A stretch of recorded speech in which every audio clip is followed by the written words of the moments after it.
안녕하십니까. 12월 26일 오후 김경국의 오늘 시작하겠습니다. 내년 총선을 통해 이재명의 민주당 사당화를 만들려던 이재명 대표의 계획에 결정적인 제동이 걸리고 있는 것 같습니다. 이재명의 사당화를 참다 못한 동교동계 원로들이 친명일색의 민주당은 우려스럽다. 과거 김대중 전 대통령도 건전한 민주정당을 위해서 비주류의 몫을 항상 챙겼다. 이러면서 이재명 대표를 직격했습니다. 이재명 대표 지금 당 안팎의 비난에다가 전직 총리들의 반발, 급기야 동교동계 인사들까지 이재명의 사당화에 제동을 걸고 나선 것입니다. 특히 민주당의 기반인 호남 지역에서도 이재명과 거리 두기를 시작했다. 이런 기류도 지금 전달되고 있습니다. 당을 자신의 방패막이로 활용하고 사욕을 채우려 하다 보니 당연하게 동티가 날 수밖에 없는 것이죠.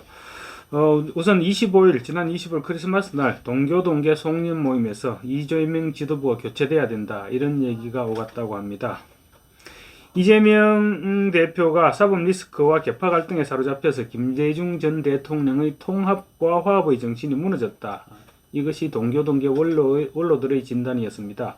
이재명 대표 입장에서는 굉장히 심각하게 받아들여야 될 부분이 아닐까 생각됩니다. 이재명 민주당에 대한 동교동계의 불신이 어느 정도냐 하면 내년 1월 6일 날 김대중 전 대통령 탄생 100주년 기념행사가 열린다고 합니다. 이때 혹시 행사장에 개딸들이 난입해서 소란을 피우지 않을까, 그럴 수도 있으니 중앙당의 개딸 출입 금지령을 요청해야 되는 것 아니냐, 이런 목소리까지 나올 정도였다고 합니다.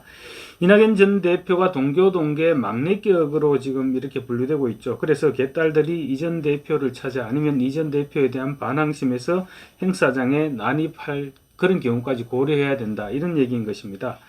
어제 여의도 63빌딩에서 열린 송년회에는 권노갑 상임고문을 좌장으로 해서 김원기, 임채정, 정세균, 문희상 전 국회의장, 그리고 정대철 대한민국 헌정회장, 박지원 전 국정원장, 서른, 박용진 의원, 이훈평 전 의원 등 이래서 한 30명이 참석했다고 합니다.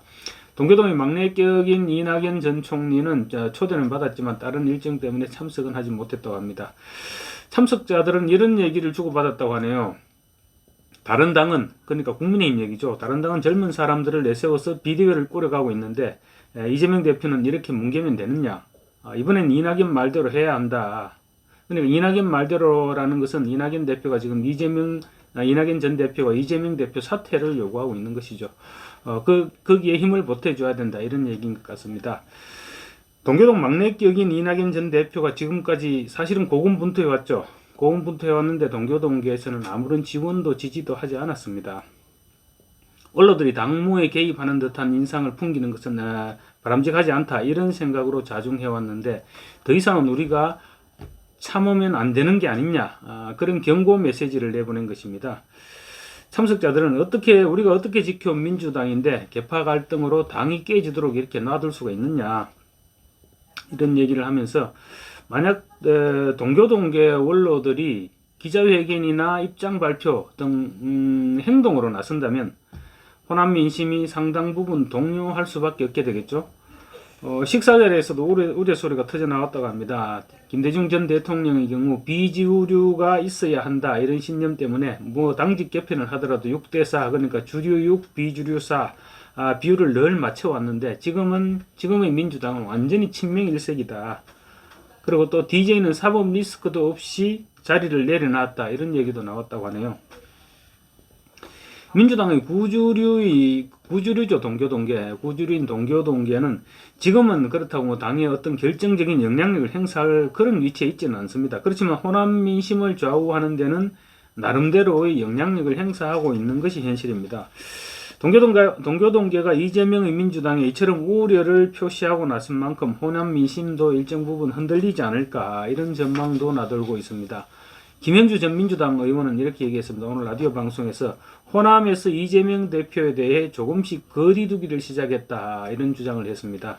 그 특별한 근거는 제시하지 않았지만 나름대로 들은 정보가 있었겠죠.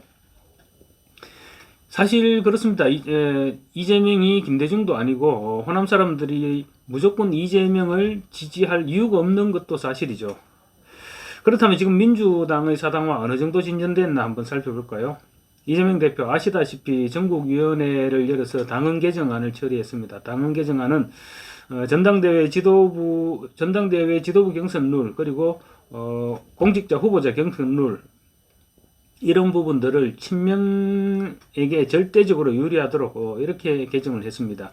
전당대회 경선 룰 개정으로 내일 당장 전당대회를 치른다고 해도 친명계에서 당이 장악할 수밖에 없도록 대의원들의 비중을 대폭 줄여둔 상태입니다. 그리고 또 하위 10% 현역 의원들에게 경선 득표의 30%를 감산하도록 공천 룰도 변경했죠.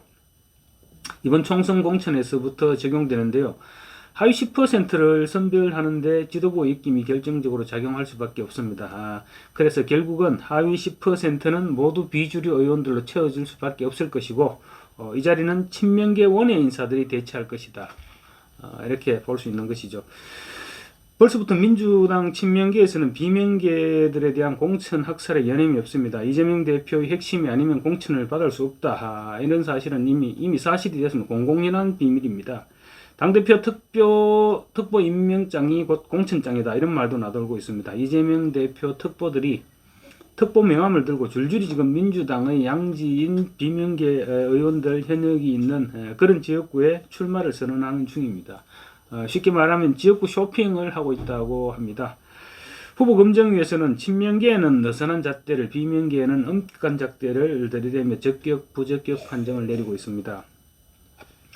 그렇기 때문에 검증위의 적격, 부적격 판정은 이미 당원들 사이에서는 큰 의미가 없을 정도로 편파적으로 진행되고 있습니다.